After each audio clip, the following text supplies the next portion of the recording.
Let us start a main question and answer topic.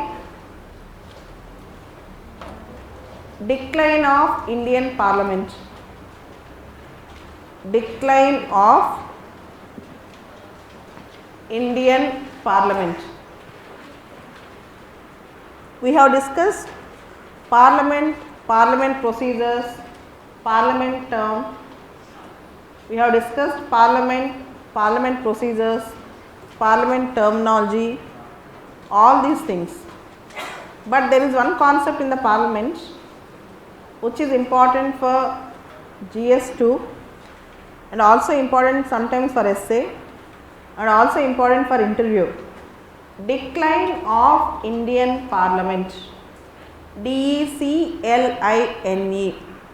Decline of Indian Parliament.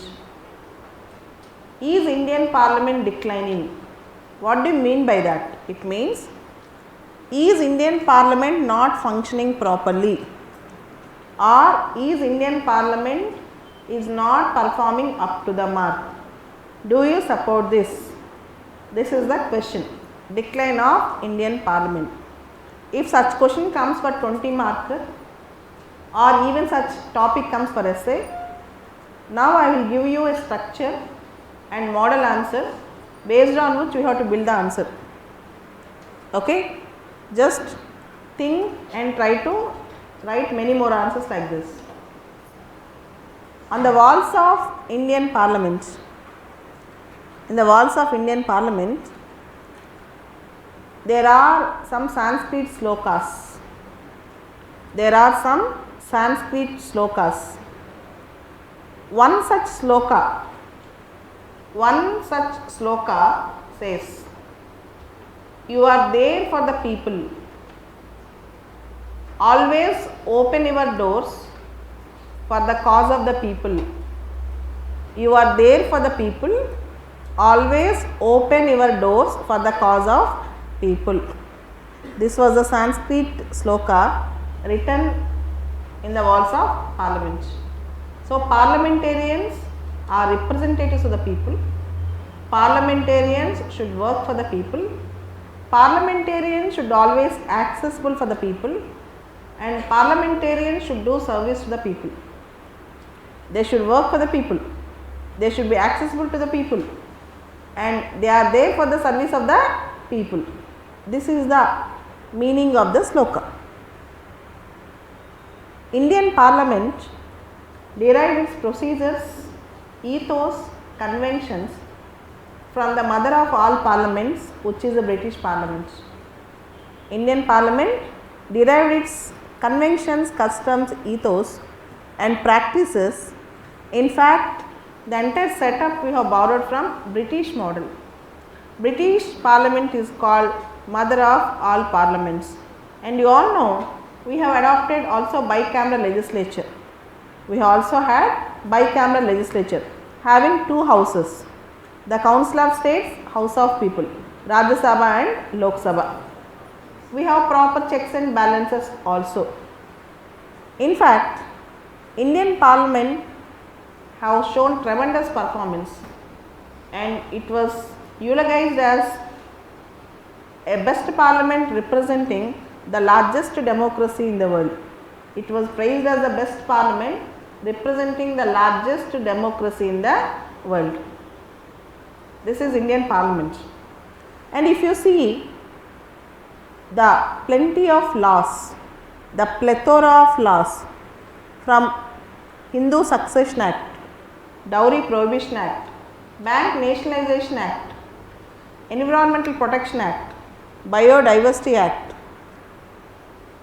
constitutional amendments, all important constitutional amendments from local self bodies giving constitutional status through 73rd, 74th Amendment, to National Green Tribunal Act, Scheduled Tribes and Other Traditional Forest Dwellers Act, Prevention of Sexual Harassment Act, Protection of Women from Sexual Harassment at Working Places Act. If you see the plethora of laws which were in India today, which were in existence, that represents the large and highest wisdom of our parliamentarians. In fact, In fact, no law is made without debate and discussion. Entire parliament sits and discusses when it makes law for the people. RTA Act to MG Narega to RTE Act, Right to Information Act to Mahatma Gandhi National Rural Employment Guarantee Act to Right to Education Act. The entire system was truly good. In fact, our parliamentarians worked hard and tremendous for making great laws in the country. Parliament is meant for two purposes, not just for making the laws, but also for discussions and debates. The function of parliament is not just for making the laws, but also for discussions and debates of important public issues. As India is a diversified country, parliamentarians go from various parts of the country. They have to represent the public mood, feelings, and also the problems, grievances of their constituencies in the parliament. Parliament is nothing but the nation's voice. When an MP speaks in the parliament, the voice will be heard throughout the nation. When MP raises his vocal cords in the parliament, it resounds in the entire country. That is the greatness of parliamentarian. That is the reason why we have given Article 105, freedom of speech in the parliament. MP can speak in parliament according to Article 105 without any fear or favor. No outside court can question him. No outside court can question him what he has spoken within the four walls of the parliament, because he represents the voice of his constituency. He is a representative from the people. So, Indian parliament have achieved tremendously from last 70 years, there is no doubt about it. There is no doubt about it, but there are many questions.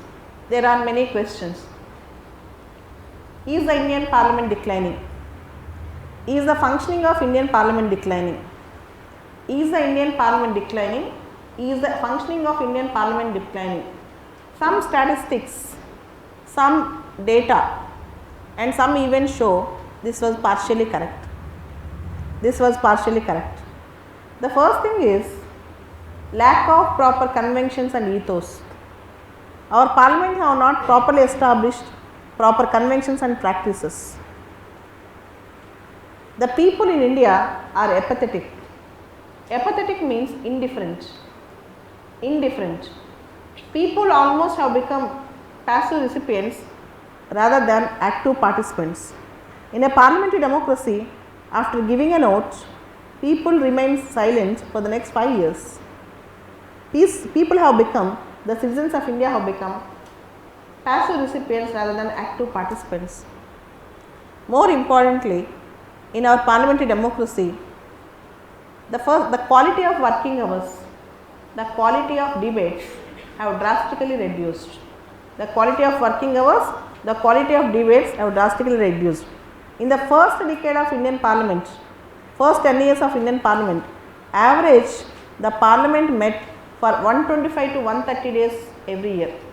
125 to 130 days every year. On an average, now our parliament is meeting 65 to 70 days. Almost it was reduced to half. The first decade, parliament met for 125 to 130 days. Now it is meeting around 65 to 70 days. Almost the parliament functioning has been reduced to half. This is the first thing. And the first parliament, second parliament, we have towering personalities who conduct great debates. Now discussion on public issues is almost subsided. It is more on allegations, countering, personal averments and other things. When somebody speaks about agricultural issue, weaver suicides, farmer suicides, malnutrition problem in India, women empowerment, the whole country listens. But unfortunately, who are speaking all these issues in the parliament? Unless otherwise they have some vested interest over it. And in the Indian Lok Sabha, the present Lok Sabha, out of 543 members, around 449 are crorepathi's, according to the report survey made by an NGO ADR, Association of Democratic Reforms. 449 are crorepathi's out of total MPs in the Lok Sabha, according to the report prepared by an NGO called ADR, Association of Democratic Reforms. And criminals criminals, according to the report again prepared by most of the NGOs, ADR and other NGOs, the criminals in Lok Sabha, out of 545, 543, the serious criminal charges is on 179 MPs. More than one third of MPs have criminal charges.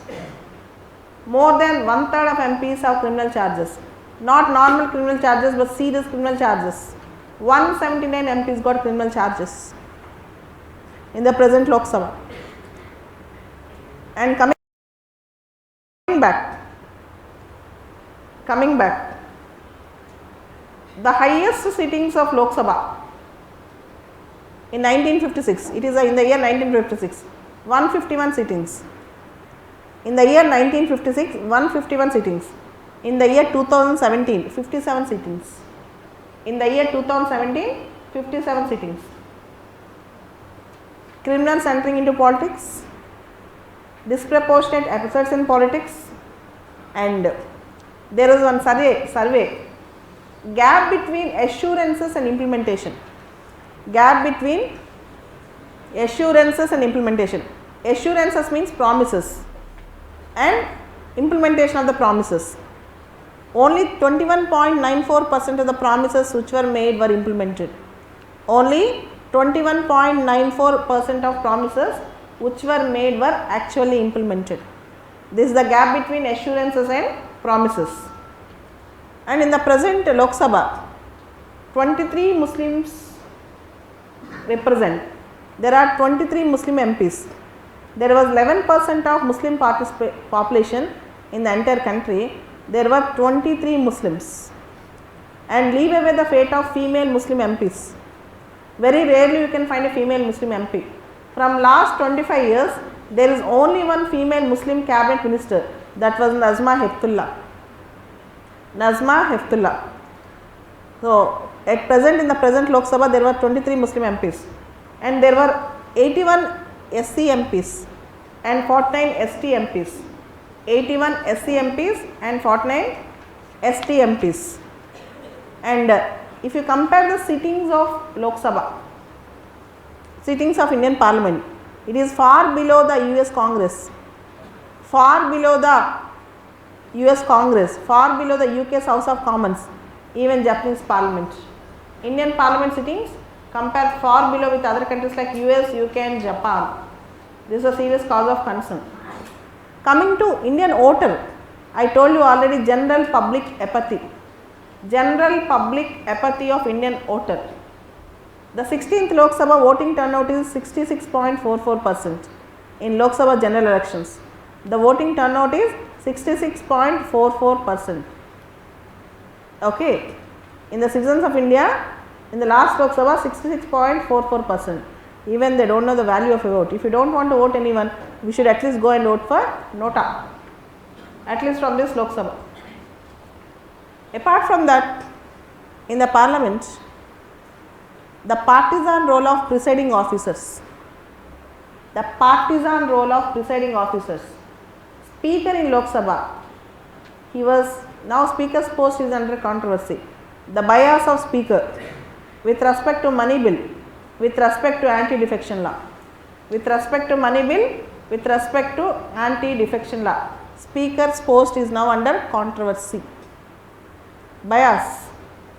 And in the Speaker's post particularly, if the decision is about ruling party, if the decision favors the ruling party, Speaker supports the ruling party all the time.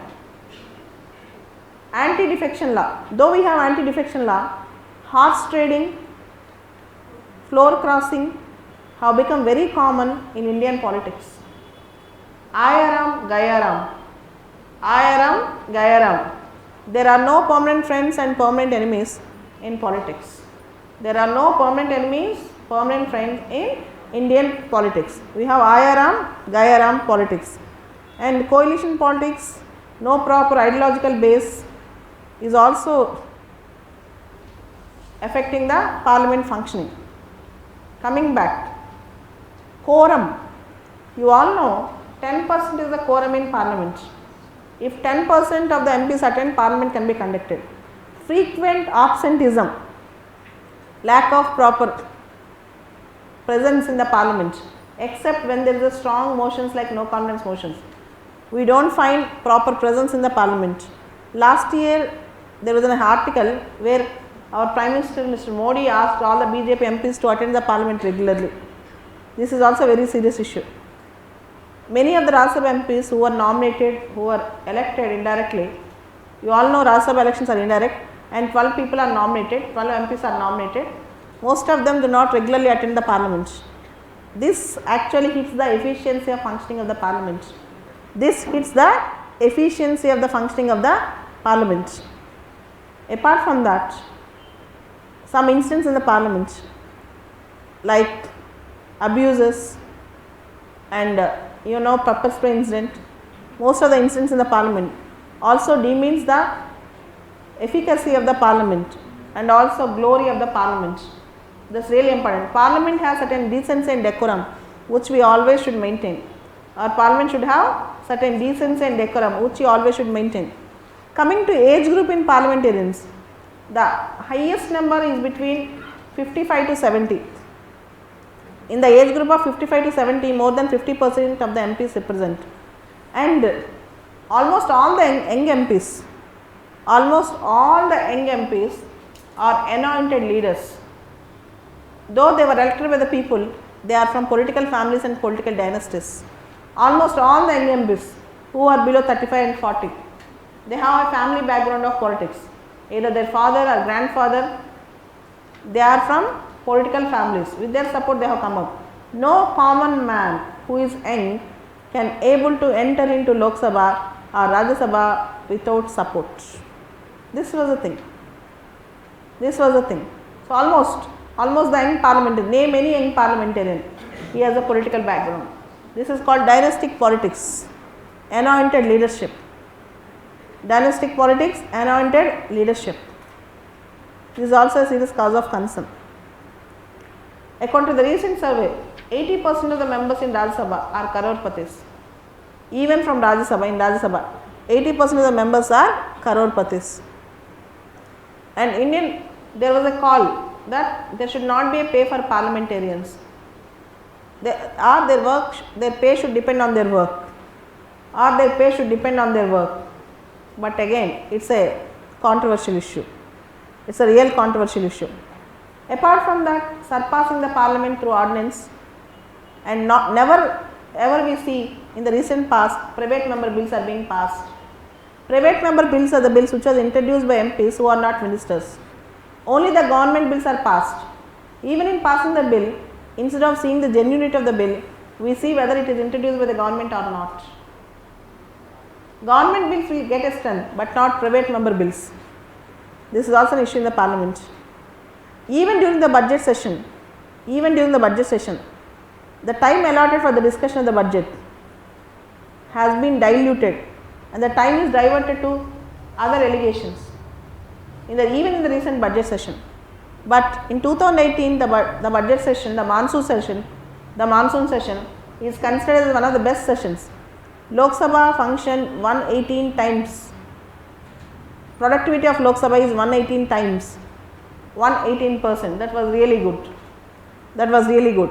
When you show this type of performance in future also, definitely parliament will gain its lost glory and people will start respecting that, because parliament is considered as the temple of democracy. And in the coming elections in 2019, we expect that good parliamentarians come to the parliament. Let we remake the history by having a great parliament ahead. This is the discussion on parliament. Bonda.